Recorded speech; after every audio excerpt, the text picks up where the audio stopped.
Puji Tuhan, selamat pagi menjelang siang semuanya. Nggak terasa kita sudah di minggu ketiga di bulan April. Apa kabar hari ini? Semua baik ya, puji Tuhan. Saudara-saudara, kehidupan dalam Alkitab sering dikatakan sebagai sebuah perlombaan, sebuah pertandingan, sebuah perjuangan. Itulah hidup.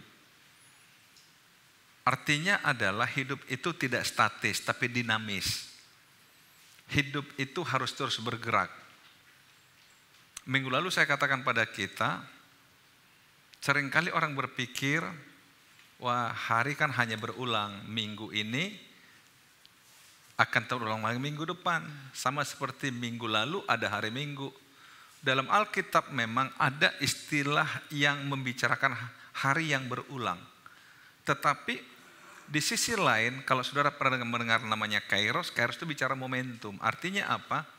Bahwa hari ini memang hari Minggu, dan minggu lalu juga hari Minggu. Tapi hari Minggu hari ini sangat berbeda dengan hari Minggu yang lalu.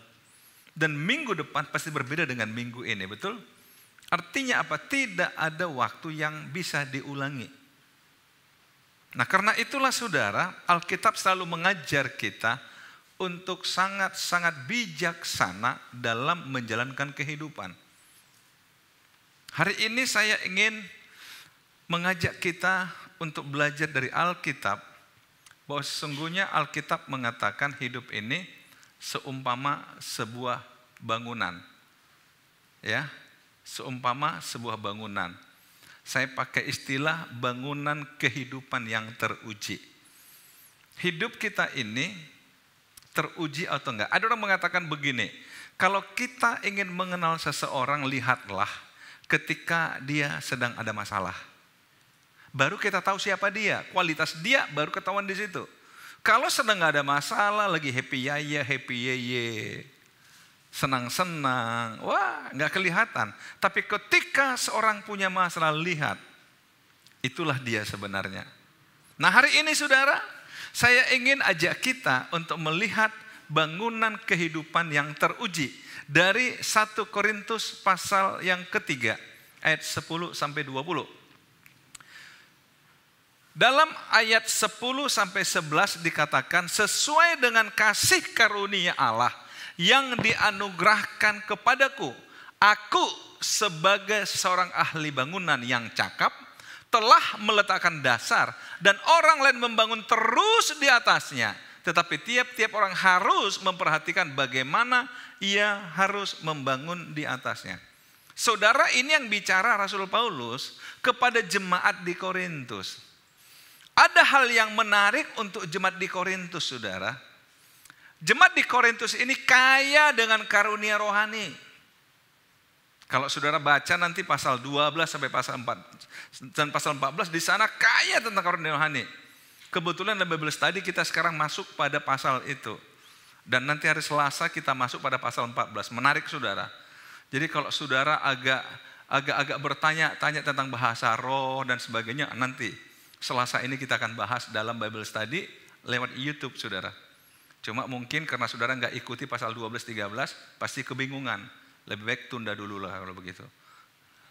Satu sisi saya promo, tapi saya takut saudara kalau tiba-tiba masuk pasal 19, saudara banyak bertanya nanti.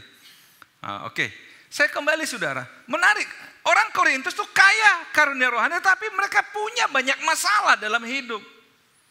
Punya banyak persoalan dalam hidup. Jadi artinya sesungguhnya karunia rohani seseorang tidak jadi ukuran tentang kehidupan seseorang. Nah, kalau kita lihat di pasal yang ketiga ini, saya menangkap bahwa akar masalah ada di sini. Mengapa ada orang Kristen yang kelihatannya sudah sangat serius ikut Tuhan, tapi hidupnya nggak lepas dari berbagai hal. Hidupnya sering jatuh bangun. Nah, di sini saudara masalah dasar bangunan. Paulus mengatakan sesuai dengan kasih karunia Allah yang dianugerahkan kepadaku. Aku sebagai seorang ahli bangunan yang cakap telah meletakkan dasar. Dan orang lain membangun terus di atasnya. Tapi tiap-tiap orang harus memperhatikan bagaimana ia harus membangun di atasnya. Ayat 4, ayat 11. Karena tidak ada seorang pun yang dapat meletakkan dasar lain daripada dasar yang telah diletakkan, yaitu siapa? Yesus Kristus. Saudara, sekali lagi ini Rasul Paulus bicara pada orang Kristen di Korintus. Kepada mereka dia katakan apa? Tidak ada dasar lain kecuali Yesus Kristus. Dasar Kristenan tidak ada lain kecuali Yesus Kristus. Amin. Artinya apa? Ketika saudara mengaku atau mengatakan sebagai orang Kristen, harusnya dasar saudara itu Yesus Kristus. Jadi kalau ada orang mengaku Kristen tapi belum punya dasar Yesus Kristus, itu belum jadi orang Kristen sesungguhnya. Gak mungkin. Karena iman dalam kekristenan percaya Yesus Kristus Tuhan yang mati dan bangkit dan naik ke sorga. Dia mati untuk dosa saya. Itu inti iman Kristen. Jadi nggak mungkin seorang mengaku Kristen tapi nggak percaya Yesus Kristus. Itu maksudnya. Bisa ditangkap saudara? Saya percaya saudara semua yang ada hari ini, yang di ruangan ini, adalah orang-orang yang sudah punya dasar yaitu Yesus Kristus. Punya dasar Yesus Kristus. Punya pondasi yaitu Yesus Kristus. Saudara, karena ini analogi sebuah bangunan, punya dasar, membangun di atasnya. Saudara-saudara, kualitas bangunan itu ditentukan oleh pondasi sebuah bangunan. Betul? Saya ambil contoh, ini tempat kita beribadah, ini berapa lantai ya? Di atasnya ada hotel ini, berapa lantai ini? Kira-kira saudara pernah tahu nggak ini pondasinya berapa meter ke bawah? Apakah mungkin pondasinya cuma dangkal aja saudara? Tentu tidak. Tentu dihitung oleh para arsitek. Dia tanya ini bangunan mau model bagaimana, mau berapa tinggi, sehingga diukur kekuatannya dengan pondasi. Diciptakan atau dibuatlah pondasi yang dijamin bisa menahan berdirinya bangunan segitu tingginya, betul? Saya ingin katakan begini, kalau dasar hidup kita Yesus Kristus, harusnya bangunan hidup kita mau diterpa masalah apapun kuat. Karena pondasi kita Yesus Kristus. Mau masalah seperti apapun harusnya kita kuat. Karena kita punya pondasi Yesus Kristus. Ini yang Paulus ingin katakan. Jadi dasar bangunan kalian sudah bagus jemaat Korintus. Tapi anehnya kenapa kalian suka goyang dalam hidup ini? Kenapa mesti terombang-ambing dalam hidup ini? Di mana masalahnya? Ternyata masalahnya bukan lagi di pondasi, tapi di bahan bangunannya. Sehingga dia lanjutkan di ayat yang ke-12. Entahkah orang membangun di atas dasar ini dengan emas, perak, batu permata, kayu, rumput kering, dan jerami. Saya coba ulangi di ayat 10 tadi dikatakan begini. Ya, lihat, tetapi tiap-tiap orang harus memperhatikan bagaimana ia harus membangun di atasnya. Dengan kata lain, kalau pondasi sudah bagus, harusnya kita sesuaikanlah bangunan kita, bahan bangunan kita dengan pondasi yang ada. Coba saudara bayangin, saudara satu ketika buat rumah, pondasinya 2 meter ke bawah. Wah, cor-cor keliling. Ternyata begitu itu, saudara cuma buat papan. Rumah saudara dari papan. Kira-kira orang bilang apa pada saudara? Ibu sehat. Setuju? Pondasi 2 meter. Ternyata hanya dari papan. Setengah tepas lagi. Oh, saya suka seni. Iya, tapi nggak gitu juga kan? Halo? Saudara mau coba? Kita mau lihat reaksi orang. Gimana? Pondasi 3 meter ke bawah. Tiba-tiba bangunannya cuma tepas. Artinya begini. Saudara kalau sudah punya pondasi yang kuat, tentu saudara juga harus memikirkan. Apa kira-kira mau kubuat sesuai dengan kekuatan pondasi saya. Makanya Paulus mengatakan terserah bagaimana orang membangunnya. Jadi persoalan kita bukan lagi masalah pondasi, tetapi masalah bahan bangunan yang kita gunakan. Saudara-saudara, dia katakan, entahkah orang membangun di atas dasar ini dengan emas, perak, batu permata. begitu mahalnya dasar bangunan, karena begitu kokohnya dasar bangunan, karena begitu hebatnya dasar bangunan, dia nggak hemat. Dia berani menginvestasikan bahan bangunan dari emas, perak, batu permata. Kenapa? Pondasinya sudah bagus. Tapi ada orang, pondasi sama kualitas, tapi dia cuma bangun dengan kayu, rumput kering, jerami. Aneh kan? Tapi itulah kehidupan. Mari saya coba jelaskan begini. Kalau kita lihat ujian dari bangunan itu api. Sekali kelak pekerjaan masing-masing orang akan nampak karena hari Tuhan akan menyatakannya. Sebab ia akan nampak dengan api dan bagaimana pekerjaan masing-masing orang akan diuji oleh api itu. Memang saudara di sini Paulus berbicara ke masa depan ketika pengujian akhir dari Tuhan. Tapi saya juga menangkap makna dalam hidup sehari-hari. Kehidupan kita ini selalu ada ujian seperti api. Nah, kita kembali kepada bahan bangunan tadi. Kalau bangunan saudara pondasi sudah baik dan kemudian di atas pondasi yang baik saudara membangun bangunan dari bahan yang namanya emas. Kalau ada api kira-kira gimana? Terbakar enggak? Enggak. Walaupun saudara nggak bisa bayangkan ada rumah dindingnya emas. Wah, nggak kebayang, nggak. Perak, batu permata sama.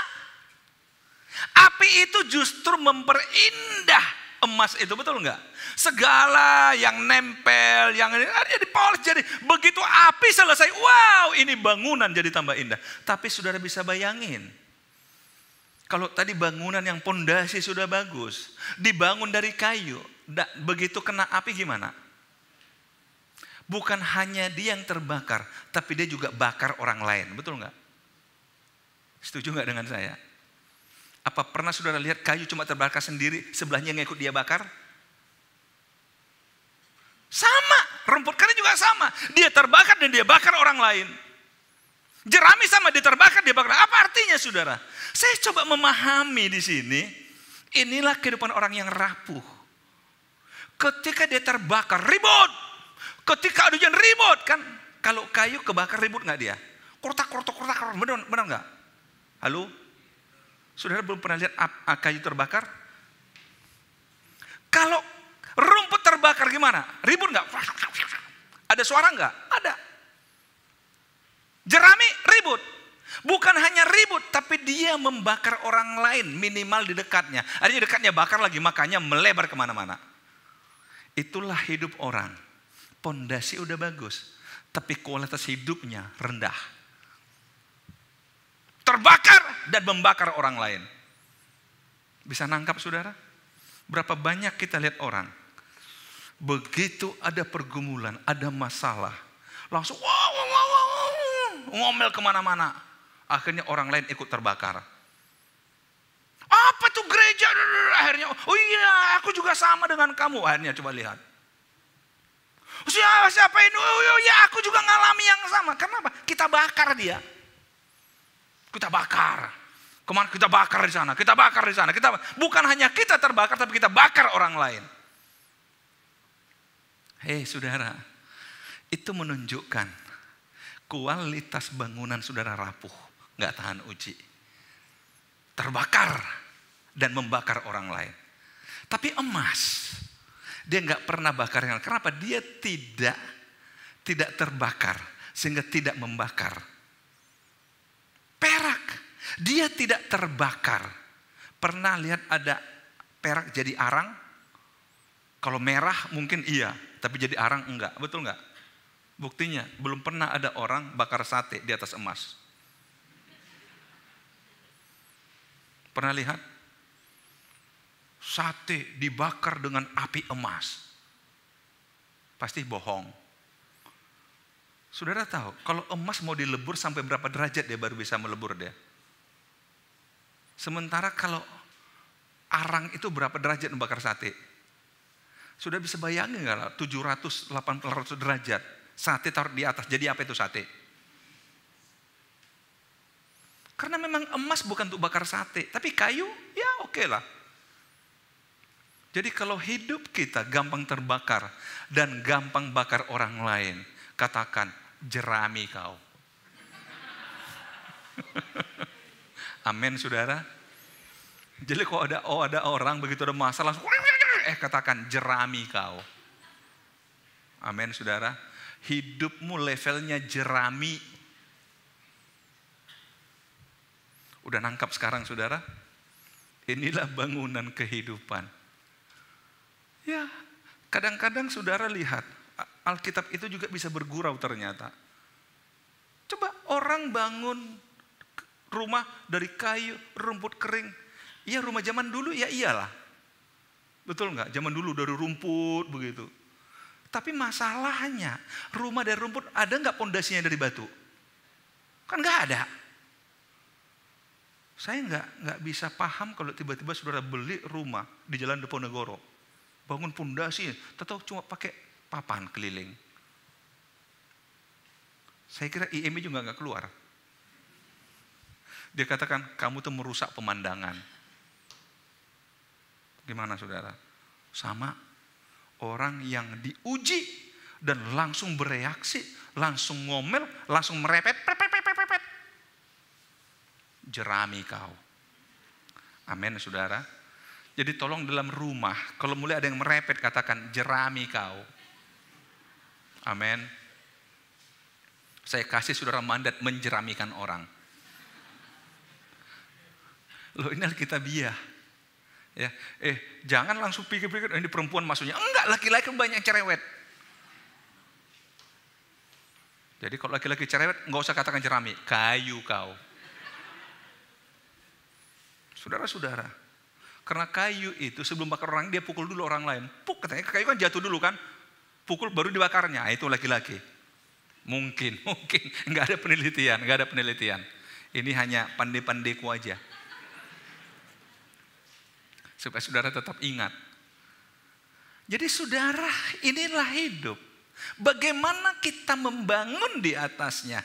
Pondasi udah bagus, Yesus Kristus. Tapi bahan bangunannya yang jadi masalah. Saya ingin katakan begini saudara, hargailah hidup saudara. Hidupmu itu mahal. Jangan dijadikan hidup ini permainan, jangan sembrono.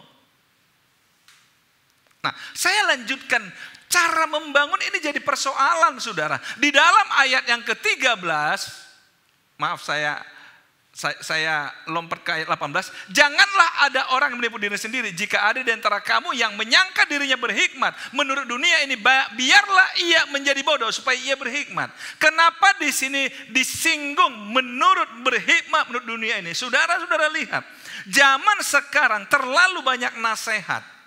Kalau saudara punya persoalan, cari di Google 1000 nasihat saudara cepat dapat, benar nggak? Sampai orang nggak ngerti pun kasih nasihat. Hampir sama saudara, kalau ada makanan misalnya, makanan baru, orang kasih komentar, mana enak nih makan. Saya ingat dulu saudara, dulu minuman mineral begini, saya masih ingat tahun 80-an awal ya. Ketika saya masih sekolah Alkitab di Jawa, saya pertama kali disuguhin, saya pikir ini kan air putih, dikemas begini, harganya sekian, ya ampun, apa laku ini air? Itu waktu itu perasaan saya, karena zaman itu kita masih terbiasa masak air, betul nggak? Sehingga dikasih, ya siapa yang mau beli ini? Cuma segini, ya nggak puas minum. Itu zaman itu tahun 80-an awal. Tapi sekarang saudara, di kampung pun udah pesta dikasih air mineral. Kaget saya, di kampung, di gunung. Betul nggak? Dikasih air mineral. Yang dulu kita anggap hebat, ternyata nggak hebat lagi. Hikmat dunia itu saudara serba terbatas. Tapi dulu coba lihat orang komentar, apa ini? Tapi sekarang orang katanya apa ini? Enggak lagi. Kalau orang kata apa ini? Kita ketawain dia. Tapi kalau tahun 80-an dulu apa ini? Oh iya ya.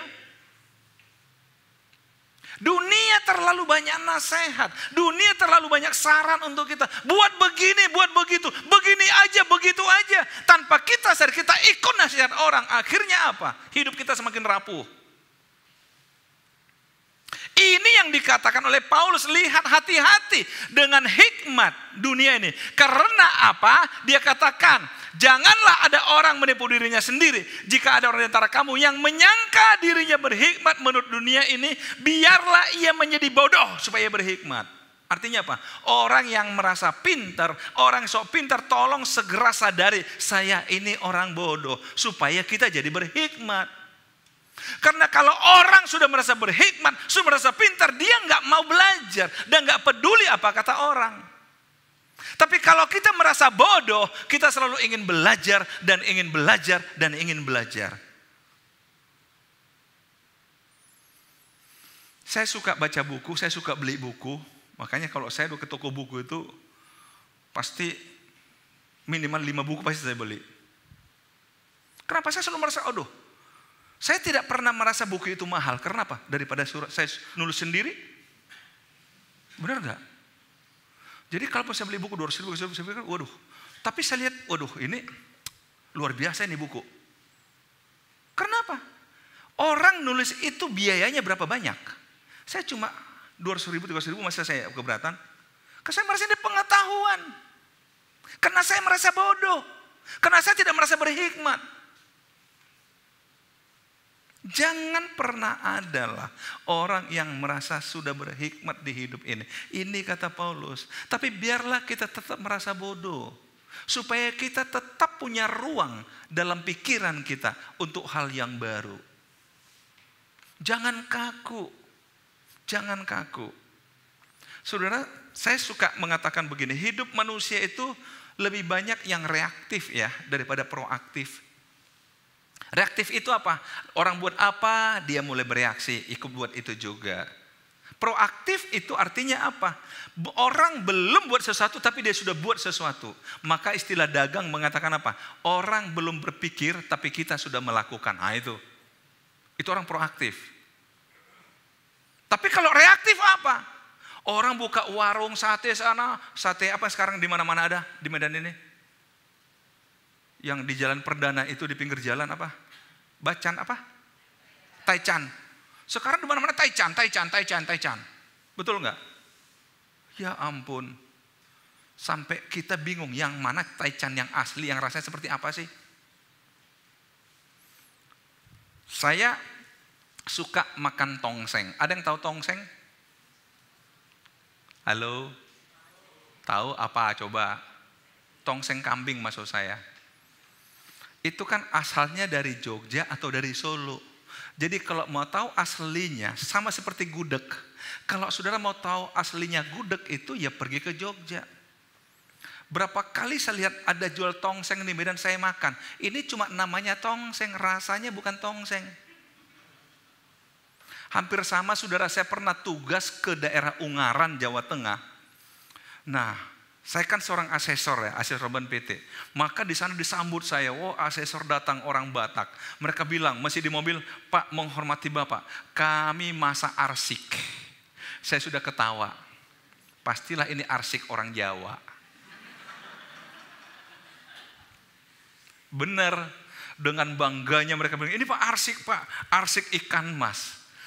Saya langsung bilang, Pak, Bu, saya datang dari daerah arsik. Ini mungkin judulnya arsik, tapi rasanya bukan arsik. Kalau ibu mau tahu arsik, yuk ke Medan, yuk di sana baru ada arsik. Harusnya kasih aja saya cinta tahu bacem kayak pecel kayak atau apa masakan asli sini. Itu menghormati saya. Betul nggak? Pernah nggak sudah ketipu dengan makanan? Judulnya keren, rasanya nggak jelas. Hidup seperti itu. Nah ini sama saudara. Hikmat dunia begitu. Kalau kita kembali ke yang tadi itu. Wah pintar memoles. Kayu tapi dipoles begitu. Kelihatan seperti emas. Jerami dipoles begitu. Kelihatan seperti perak. Rumput kering dipoles begitu. Kelihatan seperti batu permata. Bisa. Teknologi bisa melakukan. Tapi sekali lagi jerami tetaplah jerami. Kayu tetaplah kayu. Betul?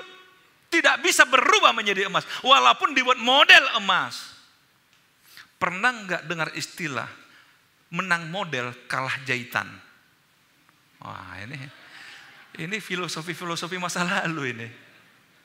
Ada orang modelnya menang, jahitannya kalah. Keren penampilan, tapi kualitas itu artinya betul.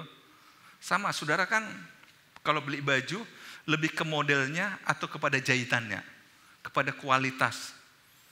Jangan sampai, modelnya keren, sekali pakai sobek. Nah, ini namanya menang model kalah jahitan.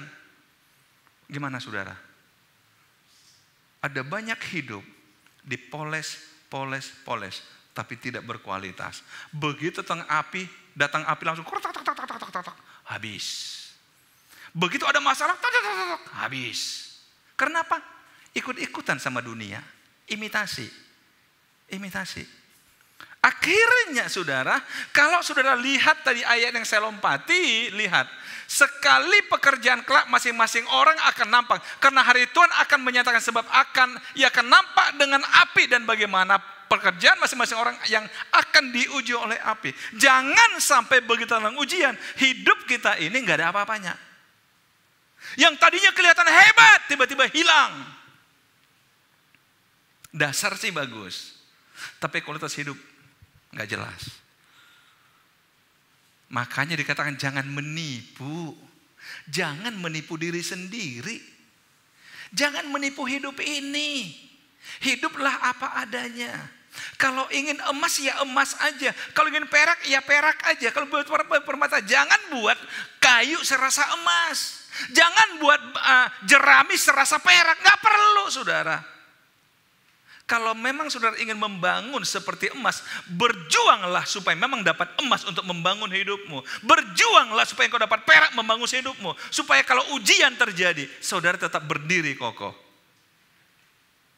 Saudara-saudara, mengapa Alkitab itu suka membuat pohon korma misalnya menjadi sebuah contoh masalah hidup yang tahan uji? Saudara tahu? Saya pernah diberitahu, korma itu kan satu-satunya pohon yang bisa bertahan hidup di padang pasir, betul? Padang pasir itu kan puluhan meter ke bawah, bahkan sampai ratusan meter baru dapat tanah. Katanya, saya tidak pernah melihat langsung. Katanya, kalau orang tanam korma di pasir itu, begitu ditanam, di atasnya dikasih batu, ditimpa pakai batu. Jadi misalnya ini korma langsung ditimpa pakai batu di atasnya, ditimpa. Kenapa? Supaya ketika korma ingin langsung bertunas dihalangi, dikasih beban. Nah, untuk mengalahkan beban ini, maka korma akan berjuang. Yang pertama adalah dia mulai akarnya semakin jauh ke dalam, semakin jauh ke dalam, semakin jauh ke dalam. Setelah akarnya bisa menyentuh tanah yang keras, baru berjuang untuk menggulingkan ini batu yang di atas. Lewat tunasnya. Itulah sebabnya korma bisa kelihatan 10 meter, 20 meter. Tapi akarnya bisa puluhan meter, bahkan ratusan meter ke bawah. Sehingga saudara lihat, korma itu, kalau datang badai padang gurun, dia rubuh. Rubuh. Tapi begitu badai berlalu, dia berdiri kembali. Badai datang, dia rubuh. Tapi begitu badai berlalu, dia berdiri kembali. Karena apa? Akarnya, pondasinya kuat. Saudara-saudara, harusnya hidup saudara demikian. Pondasi hidup saudara sudah kuat, Yesus Kristus, enggak usah ragu. Tapi bagaimana engkau membangun di atas Yesus Kristus ini? Bangunlah hidupmu dengan ketulusan, dengan kejujuran, bukan dengan manipulasi. Bangunlah hidupmu dengan hal-hal yang berarti, hal-hal yang mahal. Mulailah selektif dengan hidupmu. Segala saran nasihat apapun dari orang-orang, kalau engkau merasa itu tidak penting atau berlawanan dengan apa kata Tuhan, enggak usah ikut. Walaupun orang katakan engkau kalah model, yang penting menang jahitan. Amin saudara. Halo. Saudara enggak setuju dengan saya? Daripada menang model kalah jahitan, kesenggol sedikit sobek, malu mana? Halo? Malu enggak? Saudara kasih Tuhan, mari renungkan kebenaran ini. Membangun kehidupan yang tahan uji. Bangunlah hidupmu tahan uji. Pondasi sudah bagus. Tapi sekarang tentang bahannya bagaimana? Tuhan Yesus memberkati kita.